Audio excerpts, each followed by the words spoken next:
దేవునికి స్తోత్రం. మీ అందరికీ నా హృదయపూర్వక వందనాలు తెలియజేస్తున్నాను. మన ప్రభువును రక్షకుడైన యేసు రోజు భూమి మీద అంటే ఈ భూమిలో ఉన్నప్పుడు యేసుక్రీస్తు ప్రభుల వారు మాట్లాడినటువంటి అద్భుత సత్యాలు, ప్రార్థన విషయంలో చాలా దేవుడు ఖచ్చితమైనటువంటి జవాబు మనకు అనుగ్రహించే దేవుడు అంటున్నాడు. ఇక్కడ లూకా సువార్త 11వ అధ్యాయము 1 నుంచి 13 వరకు మనం గమనించినట్లయితే అక్కడ ప్రార్థన శిష్యులు ఎలాగ చేయాలి, ప్రార్థన చేసేవారు ప్రార్థనలో మనం ఏం అడగాలి, ప్రార్థన అనేది దేవునితో మాట్లాడినప్పుడు ఆయన ఏ విధంగా మనం ప్రార్థన చేస్తే మనకు దేవుడు స్పందిస్తాడు, ఇలాంటివన్నీ ఈ లూకా సువార్త 11వ అధ్యాయంలో మనకు కనబడతాయి. అయితే 9వ వచనం, 10వ వచనం, 11వ వచనం మనం గమనించినట్లయితే అటువలే మీరు అడుగుడి మీకు ఇవ్వబడును, వెదుకుడి మీకు దొరుకును, తట్టుడి మీకు తీయబడును. అడుగు ప్రతివానికి ఇవ్వబడును, వెదుకువానికి దొరుకును, తట్టువానికి తీయబడును అని, తట్టువానికి తీయబడునని మీతో చెప్పుచున్నాను. మీలో తండ్రి అయిన వాడు తన కుమారుడు చేపను అడిగితే చేపకు ప్రతిగా పామునిచ్చున, గుడ్డును అడిగితే తేలినిచ్చునా? కాబట్టి మీరు చెడ్డవారయ్యుండి మీ పిల్లలకు మంచి ఈవులను ఇయ్యనెరిగి ఉండగా పరలోకమందున్న మీ తండ్రి తన అడుగువారికి పరిశుద్ధాత్మను ఎంతో నిశ్చయముగా అనుగ్రహించినాను. దేవుని బిడ్డలారా, ఇది మానవుని జీవితంలో మనం ఏమడగాలో దేవుడు స్పష్టంగా తెలియపరుస్తున్నాడు.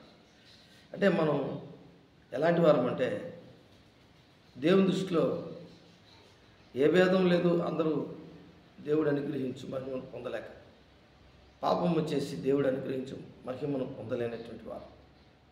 అయితే యేసుక్రీస్తు మూలమున మనం ఏమైనామంటే ఆధ్యాత్మికమైన స్థితిలో దేవుణ్ణి వేడుకునే స్థితికి వచ్చాం.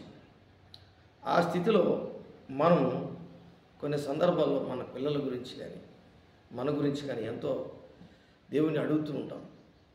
అలాగే శిష్యులు కూడా ఆ రోజుల్లో దేవుణ్ణి అడిగారు.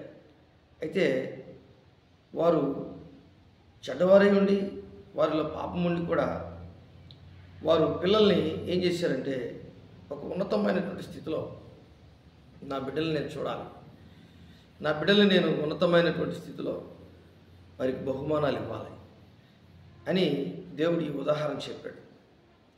కాబట్టి తండ్రి మంచితనం, రెండోది దేవుని మంచితనం. పరలోకపు తండ్రి ఎంత ఎక్కువ ఇస్తాడు, ఈ లోకంలో ఉన్నటువంటి తండ్రి ఎలాంటివి ఇస్తాడు. కాబట్టి నీకు ఒక తండ్రిగా నువ్వు ఉన్నప్పుడు, నేను ఒక తండ్రిగా ఉన్నప్పుడు, దేవుడు మనకు తండ్రిగా ఉన్నప్పుడు ఎలాగా ఉంటుందో ఒకసారి ఆలోచించు. అంటే ఆయన తండ్రి స్వభావం మానవుని యొక్క తండ్రి కంటే పరలోకములో ఉన్నటువంటి ఆ తండ్రి ఎంతో మంచివాడు.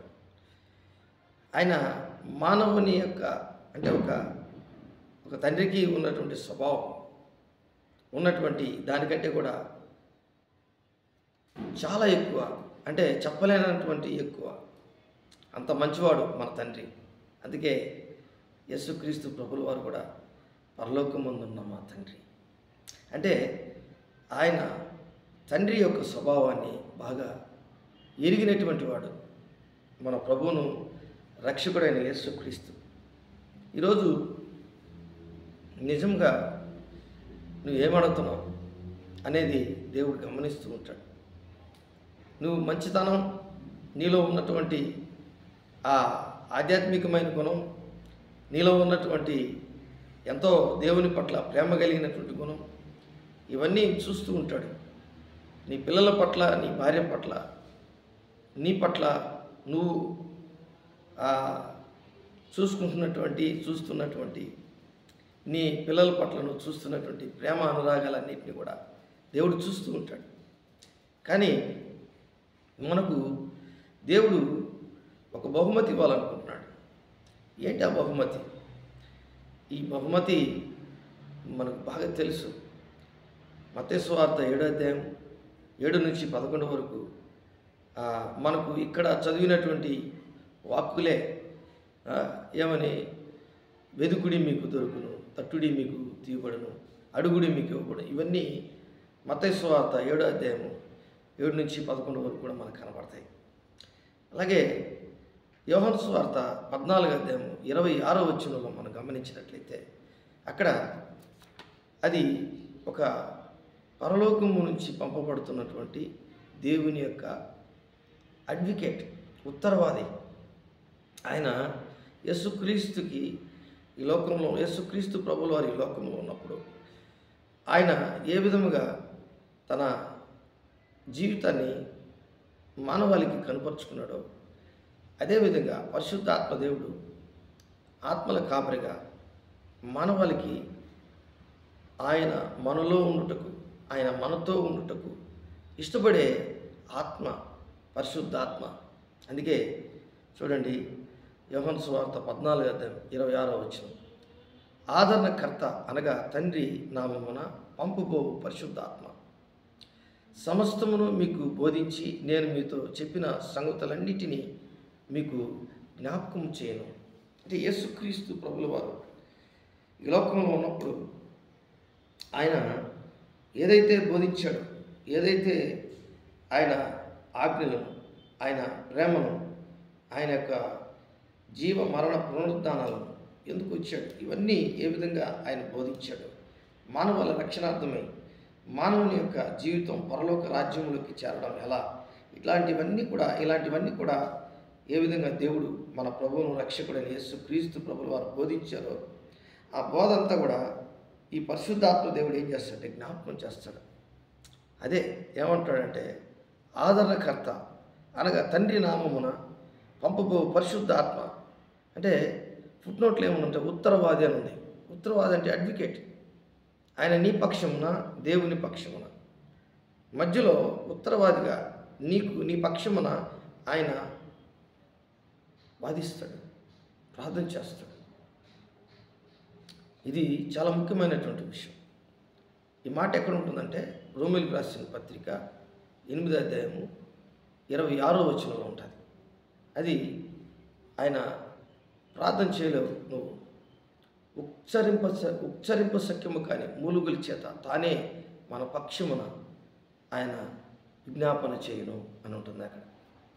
ఎంత గొప్ప విషయం అంటే, నువ్వు మంచివాడు చెడ్డవాడు తర్వాత సంగతి, నీలో మంచితనం ఉందో చెడ్డతనం ఉందో లేదు నాకైతే తెలియదు, కానీ దేవునికైతే తెలుసు. కనుక ఆయన నీ ప్రార్థన, నువ్వు ప్రార్థన చేయలేనటువంటి పరిస్థితి, నీకున్నటువంటి పరిస్థితిలో ఆయన ఎలాంటి పరిస్థితుల్లో నువ్వు మూలుగుతున్నావో, దిగులు పడిపోయి గమ్మునైపోయినావు, బాధపడుతున్నావో, నీవు ఇంక వద్దులే అని అనుకుంటున్నావో, అలాంటి పరిస్థితుల్లో నీ పక్షమున ఈ పరిశుద్ధాత్మ దేవుడు ఆయన ఉత్తరవాదిగా విజ్ఞాపన చేస్తాడు. ఇది చాలా ముఖ్యమైనటువంటి విషయం. చాలామంది జీవితాల్లో తన బాధలు చెప్పుకోలేక, తన దుఃఖము వేరే వాళ్ళతో పంచుకోలేక, తన జీవితంలో జరుగుతున్నటువంటి పరిస్థితులన్నింటినీ వారు ఎదుర్కొనేటప్పుడు తట్టుకోలేక వారు గమ్మునైపోతారు అన్నమాట. వారు ఒంటరివారు అయిపోతారు. వారి పరిస్థితులన్నీ ఎలాగైపోతారంటే అసలు ఎవరికి చెప్పుకోలేకుండా డిప్రెషన్లోకి అయిపోతారు.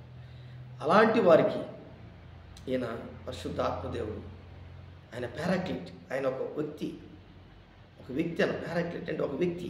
ఆ వ్యక్తి ఆయన వ్యక్తిత్వం ఎలాంటిదంటే తండ్రి అయిన దేవునికి, కుమారుడైన దేవునికి, పరిశుద్ధాత్మ తిరిగి ఏకరీతిగా ఉన్నటువంటి ఆ వ్యక్తిత్వం ఎలాంటిదంటే నీ పక్షమున నా పక్షమున ఆయన దేవునికి మొరపెట్టే దేవుడు అంటున్నాడు. హల్లెలూయా. కాబట్టి మనం ఏం అడగాలి? ఈ మాటలు ఎందుకు ఇవన్నీ గుర్తు చేసుకుంటున్నామంటే పరలోకమందున్న మీ తండ్రి తను అడుగు వారికి పరిశుద్ధాత్మని ఎంతో నిశ్చయముగా అనుగ్రహించు. కాబట్టి నువ్వు ఒకవేళ నీ దగ్గర పెట్టుబడి ఏమి లేకపోయినా, సంపాదన ఏమి లేకపోయినా, ఆస్తి అంతస్తులు ఏమి లేకపోయినా నువ్వు దేవుణ్ణి సంపాదించుకోవచ్చు. ఆయనే పరిశుద్ధాత్మ దేవుడు. కాబట్టి ఇంత గొప్ప సంతోషం ఈ లోకంలో ఎవరు నీకు ఇవ్వలేరు. నీ భర్త ద్వారా కానీ, నీ భార్య ద్వారా కానీ, నీ బిడ్డల ద్వారా కానీ సంతోషం లేనటువంటి పరిస్థితి నీకుందేమో. ఒకవేళ నిన్ను నువ్వు సంతోషపరచుకోలేనటువంటి పరిస్థితి నీకుందేమో. నీ వ్యక్తిగత జీవితం బట్టి నీకు సాటిస్ఫాక్షన్ లేదేమో. ప్రభు ఈరోజు నీ జీవితంలో ఆ తృప్తికరమైన జీవితం నీకు అనుగ్రహిస్తాడు.